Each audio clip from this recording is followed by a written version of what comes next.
A Sun County Almanac by Aldo Leopold. Chapter 2, February. Good Oak. Section 10. Now comes the job of making wood.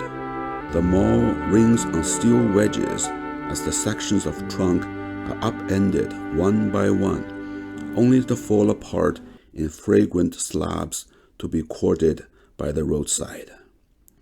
There is an allegory for historians in the diverse functions of saw, wedge, and axe. The saw works only across the years, which it must deal with one by one in sequence.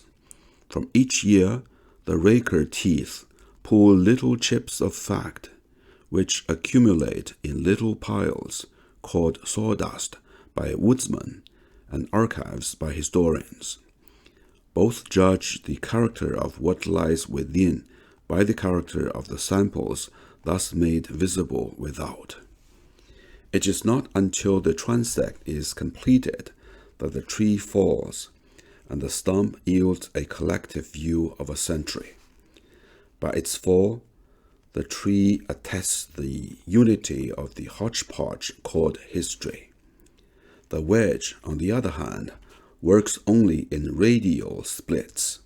Such a split yields a collective view of all the years at once, or no view at all, depending on the skill with which the plane of the split is chosen. If in doubt, let the section season for a year until a crack develops. Many a hastily driven wedge lies rusting in the woods, embedded in unsplittable cross grain. The axe functions only at an angle diagonal to the years, and this only for the peripheral rings of the recent past. Its special function is to lop limbs for which both saw and wedge are useless.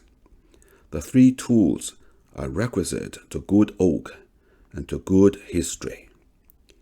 These things I ponder as the kettle sings, and the good oak burns to red coals on white ashes. Those ashes, come spring, I will return to the orchard at the foot of the sandhill.